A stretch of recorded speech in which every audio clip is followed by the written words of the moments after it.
warahmatullahi wabarakatuh. Ya Allah, hari ini telah terjadi kezaliman seorang tokoh kita, Bang Egy Sujana, masih tersandra di Polda Metro Jaya. Ada ajaran selain Islam yang sesuai dengan Pancasila. Selain Islam bertentangan, karena Kristen Trinitas, Hindu Trimurti, Buddha sepengetahuan saya tidak punya konsep Tuhan. Ajaran selain Islam harus dibubarkan. Kami nuntut ajaran selain Islam harus dibubarkan. Orang-orang Nasrani itu dia punya ilmu, dia tahu, tapi dia nggak mau pakai. Dia seperti babi gayanya itu, seruduk saja. Makanya gerakan mereka kristenisasi dan lain sebagainya gencar. Kami Bishem Yeshua HaMashiach, salam damai sejahtera di dalam nama Tuhan Yesus Kristus untuk kita semua. Pada video kali ini kita akan menonton satu berita heboh ya, yang tentu saja mungkin berusaha untuk ditutupi tetapi ya bocor ya, bocor di publik. Saya lihat ada dua channel yang sudah membahas, yaitu mengenai penahanan Profesor Egy Sujana ya, yang kita lihat teman-teman sekalian ya, dia ini diduga memberontak terhadap pemerintah ya, makar dan juga ya berusaha ya untuk menjatuhkan Pak Presiden Jokowi. Nah teman-teman sekalian, di sini menarik bahwa ternyata dia sudah ditahan di Metro Jaya, diamankan ya oleh pihak kepolisian ya, karena memang provokatif ya, dan bahkan juga pernah menghujat agama ya, misalnya agama Kristen seperti yang kalian dicuplikan tadi, di mana dia katakan semua agama yang tidak sesuai dengan Pancasila harus dibubarkan. Nah menurut dia yang sesuai Pancasila itu hanya Islam. Jadi agama selain Islam harus dibubarkan. Nah ini menarik teman-teman sekalian. Jadi barulah kena batunya kali ini. Nah sebelum panjang lebar kita, mari kita langsung saja dulu simak videonya yang ada berikut ini. Warahmatullahi wabarakatuh. Ya Allah, hari ini telah terjadi kezaliman seorang tokoh kita, Bang Egy Sujana, masih tersandra di Polda Metro Jaya. Ya Allah, ya Rabbi, tolong doakan semuanya. Maaf di Banten, Bang Egy lagi tersandra. Jadi mohon kita doa bersama untuk Bang Egy bisa pulang dengan baik. Saudaraku semua, ketika kita menegakkan kebenaran, semua akan dihalangi dengan kemunafikan, semua akan dihalangi dengan kemusyrikan. Tapi percayalah, kebenaran pasti tidak akan pernah tertukar, itu janji Allah.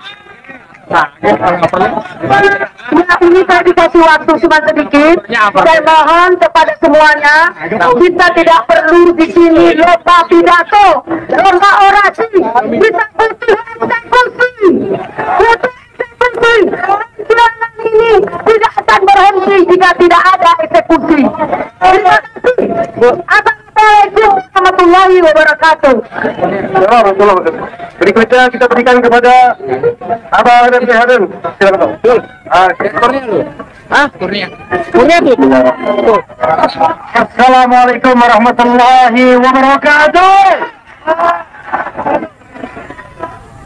Kurang keras.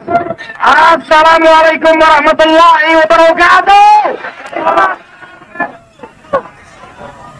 Kawan-kawan sekalian, semuanya, saya di sini menunjukkan keinginan kita memperjuangkan kebenaran dan keadilan.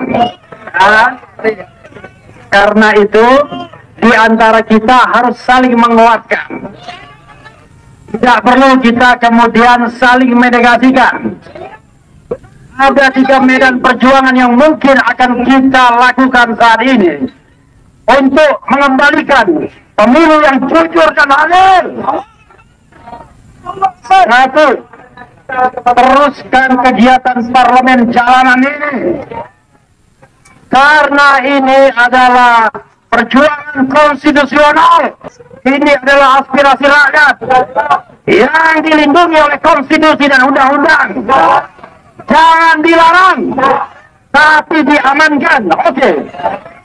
Sekali lagi, ini adalah perjuangan konstitusional. Saya katakan, kalau kita menginginkan Presiden Jokowi dimaksudkan, ada ayatnya di konstitusi, dan itu boleh. Teriakan, maksudkan, maksudkan Jokowi,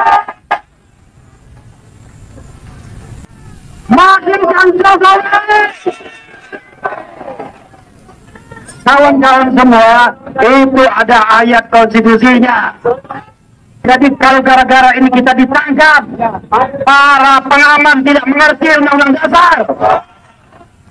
Yang tidak boleh itu perpanjangan masa jabatan, karena tidak ada di konstitusi. Kalau kita minta Jokowi mundur, boleh atau tidak? Kalau tidak dimaksudkan, Jokowi mundur. Jokowi mundur. Jokowi mundur. Ada konstitusinya. Bapak-bapak semua ya. Saya kira adik-adik saya semua, bapak pengaman. Itu perjuangan parlemen jalanan. Kita terus lanjutkan tanggal 1, tanggal 5, tanggal 9 sampai aspirasi konstitusional kita berhasil. Insyaallah. Teriakan insyaallah. Yang kedua, Ya, teman-teman sekalian, itulah videonya yang kita sudah saksikan bersama, dan teman-teman kalian bisa berpendapat di situ ya. Karena saya melihat bahwa ini juga yang dinanti-nantikan ya oleh netizen ya, bahwa orang-orang seperti si Egy Sujana ini ya harus diamankan memang sejak lama. Kenapa? Karena ini merusak kerukunan umat beragama dan terlebih ya untuk mengacaukan sistem kepemerintahan. Kenapa? Karena kita melihat ya provokatif-provokatif yang disampaikannya selama ini. Dan terlebih saat ini saya menyoroti tentang pembahasannya mengenai kekristenan bahkan agama di luar Islam yang harus dibubarkan. Ya, jadi teman-teman sekalian, kita dengarkan dulu apa yang disampaikan oleh Egy Sujana berikut ini. Ada ajaran selain Islam yang sesuai dengan Pancasila. Selain Islam bertentangan, karena Kristen Trinitas, Hindu Trimurti, Buddha sepengetahuan saya tidak punya konsep Tuhan. Ajaran selain Islam harus dibubarkan. Kami nuntut ajaran selain Islam harus dibubarkan. Itu dia punya ilmu. Orang-orang Nasrani itu dia punya ilmu, dia tahu, tapi dia nggak mau pakai. Dia seperti babi gayanya itu, seruduk saja. Makanya gerakan mereka kristenisasi dan lain sebagainya gencar. Mengerikan, Bu. Kalau kita dulu klaim 99% rakyat Indonesia Muslim, sekarang nggak bisa. Catatan terakhir yang saya mengerti 85%. Berarti sudah degradasinya turun banget gitu loh. 14% kita sudah turun. Tergerus umat kita, berpindah. Ya, teman-teman sekalian, itu yang kita sudah saksikan bersama, dan ini tentu sangat berbahaya ya jika memang ada pembiaran-pembiaran tentang orang seperti ini. Ya, karena dalam kekristenan sendiri dia tidak paham, teman-teman sekalian. Silakanlah dengan agama lain, tapi bagi kekristenan sendiri, kekristenan tidak pernah memiliki 3 Tuhan atau 3 Allah, gitu ya. Tapi yang kami kenal adalah Allah yang esa. Allah yang esa tetapi memiliki 3 pribadi dalam entitas atau hipotesa, yaitu Bapa, Putra, dan Roh Kudus. Di mana Bapa di sini adalah hakikat daripada Allah yang adalah Roh, itu kami panggilnya sebagai Bapa. Lalu anak di sini adalah firman yang berasal daripada diri Bapa itu atau dari Allah itu, yaitu Yesus Kristus. Kemudian Roh Kudus yang berasal daripada Roh Allah. Maka ini kita melihat bahwa ini satu kesatuan yang tidak dapat dipisahkan tetapi bisa dibedakan pribadiannya. Ini iman kekristenan, Pak. Ya. Tetapi memang sulit bagi kalian untuk memahami. Ya, orang Kristen tidak pernah memiliki Allah 3. Ya. Jadi apa yang disampaikan dan disimpulkan oleh Egy Sujana ini sesuatu hal yang keliru dan itu melanggar undang-undang ITE. Ya, dengan menafsir ya keimanan agama lain. Bagaimana juga kalau kami menuduh seperti itu sebaliknya kepada Anda? Karena kita punya dasarnya loh. Kita bisa mencari dasar-dasar dalam Al-Quran, hadis, ya, yang menunjukkan bahwa ya kalian mungkin punya Allah lebih daripada satu, misalnya, ya. Tetapi kan tentu kami tidak punya hak untuk menafsirkan hal itu karena kalian pasti punya penjelasannya, kan begitu. Demikianlah dalam kekristenan, bukan berarti ketika tiga pribadi dalam satu hakikat disebut sebagai Trinitas, maka hal ini Kristen menyembah tiga Allah. Itu keliru. Ya, itu triteisme yang menyembah tiga Allah. Kristen Trinitas, tiga pribadi dalam satu hakikat. Dan teman-teman sekalian, saya percaya bahwa ini juga kita berulang-ulang memberikan penjelasan dan saya yakin teman-teman semua juga bisa paham hal itu. Tapi mari ya kita akan melihat perkembangan-perkembangan seperti apa nanti informasi-informasi. Karena ini baru 2 hari kemarin ya. Ada 2 channel yang sudah membahasnya.